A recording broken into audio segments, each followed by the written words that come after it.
최적의 타이밍에 전략적 선택을 도와드리는 최부자 부동산입니다.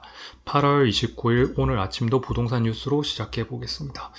네이버 뉴스 부동산 제목을 빠르게 확인하고 지금 제가 설명드리겠습니다. 전세가 서울 쪽은 전세가 1, 2억, 2억이 올랐는데 그래도 전세를 하려고 하고 지금 B아파트 시장이 무너지고 있어서 전세가 계속 올라가고 있다. 청약은 지금 해지 무용론까지 이야기 들고 있다. 그 다음 전세 살던 사람이 집을 매매하고 있다. 매매가 지금 올라간다. 계속 그런 말이죠. 그리고 계속 노도강 이야기도 나오고 영끌 쪽 이야기 나오면서 기업형 임대주택 이야기도 잠깐 나왔고요. 네, 임대주택 이야기도 지금 스트레스 DSR 2단계로 인해서 지금 지방은 지금 초토화가 되고 있다 이런 이야기도 나오고 있고, 두 번째 페이지 넘어가면은 대출하라고 할 때 언제 내더니 지금 대출을 지금 잡는다 하냐 이런 이야기들, 그 다음 비아파트 시장의 빌라 인허가들 이런 것들 이야기들, 착공이 뚝 떨어졌다. 전자계약 이야기도 잠깐 나왔네요. 예, 갭 투자 자금 차단을 하고 있다. 지금 기업형 임대주택 이런 것들 잠깐 이야기 나왔습니다. 네. 우선은 격가지 이야기부터 먼저 잠깐 설명을 드리면은, 전자계약을 제가 이제 몇 번 해봤는데, 그 계약 당사자 입장에서는 좋아요. 특히 금리 부분을 특히 혜택도 많고, 근데 이제 당사자뿐만 아니고 중개사 입장에서는 정말 불편했습니다. 이제 왜 뭐가 불편했냐? 특히 전자계약을 하는 이유가 뭐겠습니까? 사실은 멀리 있거나 해외에 있으신 분들 때문에 그렇거든요. 예, 제가 다 매매나 전세 다 전자계약을 했었는데 하신 분들이 다 지방에 있거나 서울에 있거나 멀리 만나기 어려우니까 그런 상황이나 해외에 있거나 그런 상황 때 이제 했죠. 근데 결국에는 그 계약의 사항이 조금 변경이 되거나 소위 말해서 이제 수정 부분이 있으면은 이게 일반적인 이제 계약을 하게 되면은 변경이나 이제 수정이 됩니다, 사실은. 근데 전자계약은 그게 안 돼요. 수정을 하려고 하면은 어떻게 했냐면은 계약을 해제를 하고 다시 했어요. 근데 이게 또 이거야 이제 그냥 하면 되는데, 전자계약을 이렇게 해제를 하고 다시 하고 나면 실제 그 계약의 관할관청에 다시 이제 관할관청 담당자한테 또 이야기를 해야 됩니다. 예. 지금 해제를 하고 다시 했다. 이게 정말 진짜 담당자도 정말 좀 불편해 하더라고요. 이게 부처 간의 연결이 통합이 잘 안 돼 있고 그러다 보니까 수정을 몇 번 하다 보면, 수정을 제가 한 2번인가 3번 했었거든요. 그때마다 계약을 해제해가지고 다시 했어요. 거기다가 이제 자금 조달 계약서나 아니면 이제 증빙하는 서류가 있어야 돼요. 소위 말해서 증빙 자료를 직접 내야 됩니다. 중개사가 하는 게 아니에요. 예, 당사자가 직접 내야 됩니다. 그러다 보니까 이런 부분들이 엄청 불편해져. 그래서 이제 전자계약을 조금 이 사람들한테 와닿지가 않은 것 같아요. 예, 정말 이제 좀 개선을 해야, 그래야 이제 좀 와닿지. 전자계약을 그래서 하시는 분도 중개사들도 많이 안 하고 저야 이제 하고 있습니다. 근데 좀 그런 상황이고, 임대주택, 기업형 임대주택 이야기가 잠깐 나왔는데, 어제도 말씀드렸지만 이제 사실 그 기업의 그 형태로 보면 리츠나 이제 시행사나 보험사 등을 한답니다. 근데 이게 중요한 게 뭐냐면 이제 그 주주들이 있을 거 아닙니까? 이분들이 자본주의 시대에 결국 사업적인 이제 수익률을 보기 때문에 아무리 임대주택을 20년 거주를 하고 한다 하더라도 규제도 풀고 들어오는 이제 기업들에 대한 세제 혜택도 준다 하지만, 이게 종류가 이제 자율형이 있고 준자율형이 있고 지원형이 있어요. 근데 각각의 형태에 따라 가지고 여러 가지가 달라지지만, 가장 큰 동일성은 뭐냐면, 임차인 변경을 하게 되면은 이제 임대료 상승률 제한이 없습니다. 예. 임대료 제한이 전부 다 없어요. 그 말은 뭐냐? 결국에는 가장 문제되는 게 뭐냐? 임대료 제한입니다. 임대료. 이게 제가 볼 때 큰 메리트가 없을 것 같아요. 그러니까 당장은 뭐 지금 임대료 상승을 막아 놓는다 하지만 이게 뭐 정권이 바뀌거나 특정 이제 임차인이 바뀌고 하면은 뭐 정말 기업 입장에서는 뭐 들어올 수 있겠죠. 이게 하나의 또 사업이 되고 뭐 수요와 공급이 이루어지긴 할 건데 이거는 이제 그냥 언발의 오줌 누기 같은 사실 뭐 그런 이제 뭐 요런 상황인 것 같고 제가 오늘 이제 실질적으로 드리려 하려고 했던 말은 부동산이 이제 특수하다고 생각하겠지만 결국 이제 수요와 공급을 따라갑니다. 수요와 공급을 따라갑니다. 수요와 공급을. 그렇다면 지금 뭐 특정 부동산과 이제 가격을 볼 거예요. 그러니까 우리가 지금 그 비아파트 시장을 본다 하면은 비아파트 시장만 본다 하면은 이제 비아파트 시장은 수요도 줄고 공급도 줍니다. 이 말이 무슨 말이냐 하면 임차인 입장에서는 지금 기피를 합니다. 전월세를 안 들어가고 이제 또 매매로 본다면은 뭐 살려는 사람도 없어요. 근데 모든 그 비아파트 시장의 그 임대인들이 전세 사기를 치신 건 아니지 않습니까? 누군가의 뭐 아버지 어머님도 있을 거고 뭐 남편 아내 가장도 있을 거고 정말 성실하신 분도 있을 거예요. 근데 그분들 입장에서도 지금 뭐 임차인이 없고 거기다가 이제 정부가 전세 사기 이런 그 대책으로 허그 같은 경우는 이제 전세 보증금 반환 보증 보험을 공시가격 150에서 126으로 높였어요. 소위 말해서 이제 기존에 있던 보증금보다 낮은 보증금으로 임차인을 구해야 돼요.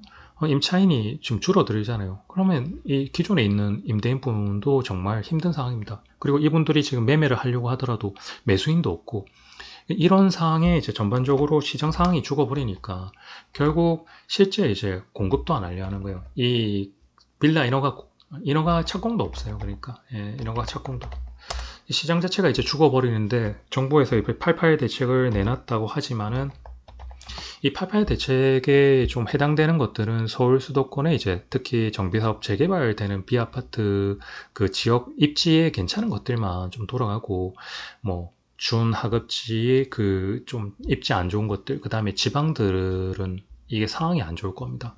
이런 상황인데 이 비아파트의 이제 줄어든 수요가 어디로 흘러가겠습니까? 지금 아파트로 흘러가겠죠. 결국 아파트는 수요가 더 늘어나는 상황이 됩니다. 예. 아파트의 수요가 더 늘어난 상황에다가 지금 갱신 요구권의 4년 만기가 이제 도래했습니다. 20년도에 시작된 것들.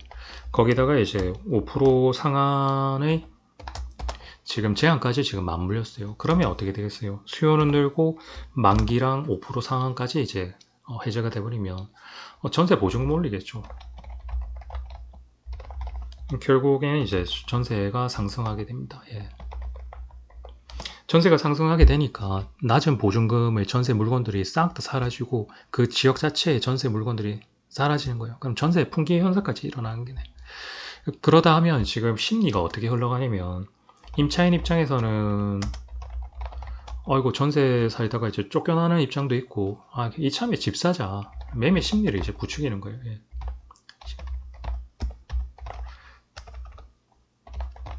근데 전세가 이제 상승한 상황이니까 투자자 입장에서는 갭 투자 요건이 형성돼 버린 거죠. 그러니까 지금 매매가 결국 집값이 매매가 많이 되고 결국 또한 서울 이제 집값이 상승하는 겁니다. 성이 이제 선순환이 되는 거예요. 근데 더 문제는 뭐냐면은 만약에 이제 집값이 상승하고 진입장벽이 생겼잖아요. 특정 입지의 이제 진입장벽이 생기면은 이게 풍선효과의 틈새로 지금 서울의 각 지역 수도권으로 퍼져나가는 거예요. 그래서 강남 3구, 마영송, 노도강 그런 식으로 계속 흘러가는 거예요. 그리고 나서 이제 이 서울의 상급지가 안 되다 보니까 중하급지 이게 이제 비슷한 게 경기 수도권의 상급지는 비슷하거든요. 이게 흘러가는 거예요. 그리고 지금 매매 전세와 매매 이 수요만 봤는데 거기서 이제 벗어난 내가 전세에서 쫓겨나서 이제 매매를 못 하시는 그분들은 어떻게 되겠습니까? 월세로 가겠죠. 월세 수요가 이제 늘어나는 겁니다. 월세 수요가 늘어나면 월세도 지금 이제 올라가는 거예요. 월세도 상승하는 거예요. 그렇다면 지금 전체적인 이제 서울은 매매, 전세, 월세가 지금 상승하고 있어요. 예. 그리고 이제 틈새로 퍼져나가고 있고, 예. 틈새로 퍼져나가고 있고. 이 상황에서 이제 스트레스 DSR이 지금 시작된 거랑 마찬가지입니다.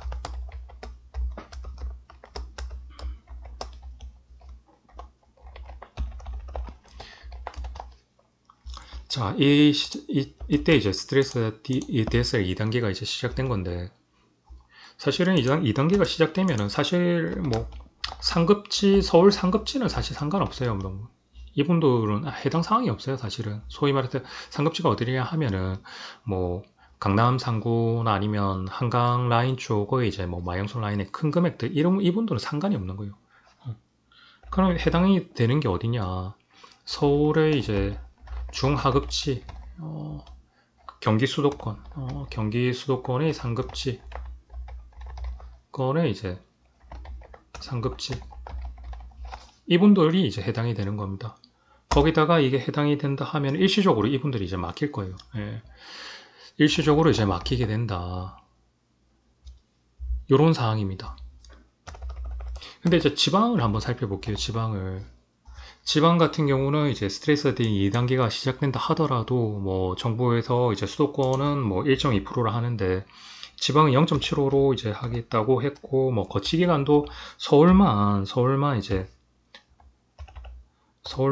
지금 뭐 30년으로 줄어든다 이런 것들이 있는데 지방은 어떻게 되냐 부산만 한번 볼게요. 부산만 지금 부산에 지금 뭐 주택 매매가 일어나서 주담보대출이 이렇게 2634억 원이 증가했다고 했거든요. 근데 지금 이 2단계가 시작되면은 서울의 지금 비아파트 시장의 수요뿐만 아니고 전체적인 아파트 시장의 매매와 전세, 월세까지 이런 식으로 흘러가니까 대출로 2단계를 이제 막아버린 거예요, 사실은. 근데 지금 서울만 본다 하면은 뭐 중하급지, 경기 수도권 상급지가 약간 일시적으로 일시적으로 이제 매매 심리가 이제 좀 가라앉겠지만 지방 같은 경우는 뭐 0.75로 이렇게 해준다고 하겠지만 지방은 이제 타격이 더 큰 거죠. 큰 의미가 없어요, 그게. 그래서 지금 이런 부분들이 지금 뭐 서울과 지방의 효과가 지금 지방은 초토화된다 이 말이 그 말이에요. 그러니까 예. 우리가 지금 생각해 볼 때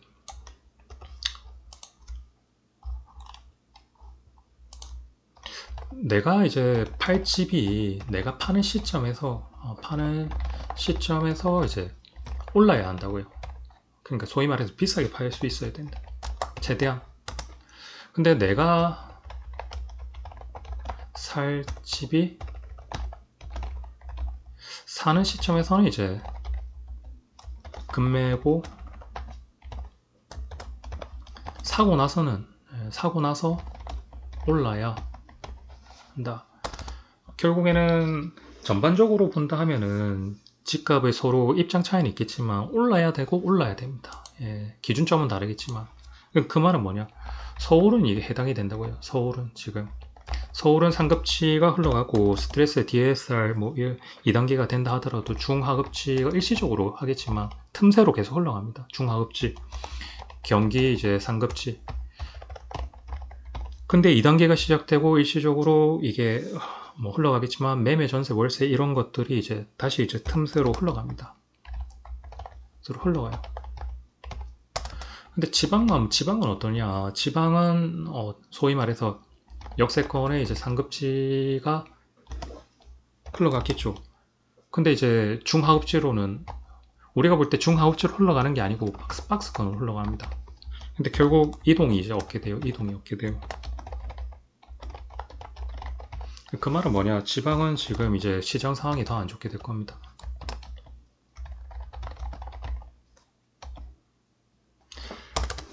그래서 이제 지금 다들 이제 금리 인하를 이제 지금 다 기다리는 거예요.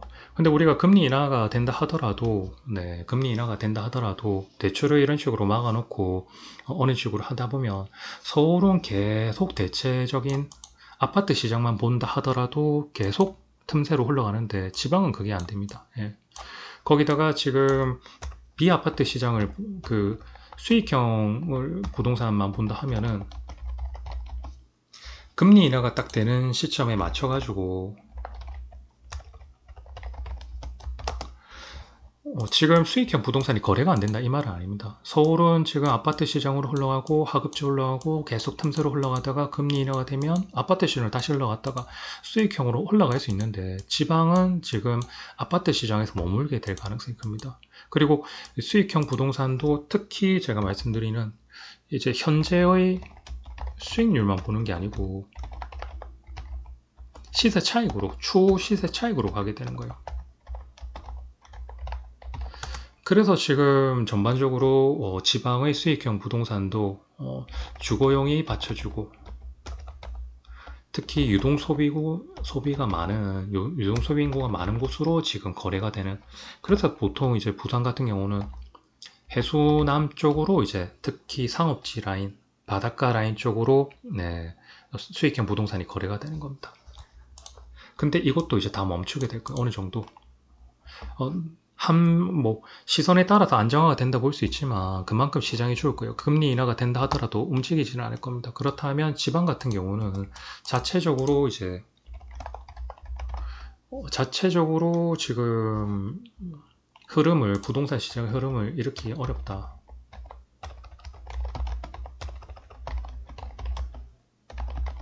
흐름이 일으키기는 어렵다. 그렇다면 이제 결국 서울의 이런 분들이 돈이 남아 돌아서 지금 이 시장이 끝나고 서울 시장이 끝나고 아파트 시장이 끝나고 아파트 시장의 사람들이 이제 수익형 부동산으로 가거나 아니면은 정말 지방의 아파트 시장으로 흘러가야 되는데 그런 이 흐름이 오지 않는 이상은 자체적으로 지방은 이제 어렵다. 이거를 제가 지금 말씀드리고 싶은 거예요. 금리 인하가 온다 하더라도 크게 지금 부동산 지방 같은 경우는 기회가 아닌 겁니다. 사실 그냥 이제 실수요자들 박스권의 실수요자들만 흘러가는 거예요. 근데 서울은 다릅니다. 서울은 아파트 시장도 계속 흘러가고 수익형 부동산도 조금씩 흘러갈 것이고 거기다가 금리 인하가 되면 계속 퍼져나갈 거예요. 그 부분들을 지금 제가 잠깐 말씀드리려고 했던 겁니다. 오늘은 잠깐 이야기가 길어졌지만은 수요와 공급으로 본다면은 뭐 지금 비아파트 시장과 아파트 시장 흘러온 것들 특정 부동산의 흐름들 그 다음에 가격으로 본다 하면은 지금 스트레스 2단계가 된다 하더라도 내가 돈이 있다 하면 어디로 흘러갈 건지 이런 식으로 서울은 계속 흘러가겠다 결국. 근데 지방은 어떻게 되냐, 지방은 특히 역세권의 이제 아파트 시장과 그리고 수익형 부동산은 또 어떻게 흘러갈 것인가, 이거를 제가 지금 말씀드린 겁니다. 그렇기 때문에 여러분들이 지금 이제 뭐 지방에 있든 서울에 있든 어떻게 지금 투자를 하시고 뭐 실거주를 하실지, 그래서 제가 계속 말씀드리는 게 지금 무조건 부동산을 사라 이런 건 아니에요. 금리 인하를 기다린다 이것도 뭐 지금 시점에서 가장 물어보겠죠. 지금 사는 게 이제 싸냐 비싸냐. 서울은 지금 가격대가 안 떨어질 겁니다. 서울은 가격대가 떨어지는 거는 입지 이동을 해야 돼요. 예, 서울은 계속 그 떨어지는 분위기가 아닐 겁니다. 그러니까 들어가신 분들도 싸게 들어갔기 때문에 기존에 있던 분들도 뭐 지금 싸게 안 내놓고 들어가신 분들도 있기 때문에 그럼 서울은 이제 입지 이동이 시작될 겁니다. 자체적으로. 예. 서울 수도권으로 퍼져나가고 지방은 어떻게 되냐. 지방 같은 경우는 이제 역세권 위주로 금리 인하가 된다 하더라도 그 집들이 바로 거래되고, 왜냐면 대체 상품이 없거든요. 지금 내가 그걸 팔고 나서 다른 데로 흘러가는 것 자체가, 그렇다면 다주택자 이분들이 팔고 뭐 다른 식으로 흘러가야 되는데 그것도 아니고 그 지방 같은 경우는 틈새 대체가 없어요. 그래서 제가 말씀드렸던 게 이제 지방 같은 경우는 실수요자든 투자자든 자기가 생활하기 편한데 거기에 이제 금액대 맞는 걸 가장 괜찮은 대로 가시는 게 맞고, 내가 투자자다 하다면, 투자자라고 한다면은 이제 아파트 시장으로는 이제 진짜 해수남 쪽을 괜찮은 쪽으로 가시는 게 맞고, 그게 이제 손해는 안 난다 이 말이에요. 그리고 나서 아파트 시장이 아니고 역으로 이제 수익형 부동산의 이제 기회라고 생각되신다 하면 이것도 이제 해수남으로 가셔야 되는 거예요, 사실은. 네. 지금은 이제 수익률을 보는 게 아닙니다. 지금은 수익률을 최대한 보는 게 아니에요. 시세 차익을 볼 수 있는 걸로 무조건 가셔야 돼요. 그래서 다들 상업지와 이제 부산은 이제 오션뷰 라인이거든요. 이쪽으로 이제 가셔야 된다. 근데 대신 지방 같은 경우는 이제 이 수익형을 하시게 되면은 그 약간의 이제 돈을 묶인다는 느낌으로 가시는 거예요. 예, 장기는 느낌으로 가시는 거죠. 장기 투자로 이제 좀 가셔야 되는 이런 느낌입니다. 이거를 좀 아시고 본인이 이제 실수요 투자를 좀 하시면 될 것 같아요. 네네. 오늘은 한 이 정도로 잠깐 설명드리고 여기서 마치도록 하겠습니다. 구독, 좋아요, 알람 부탁드립니다. 채부자 부동산이었습니다.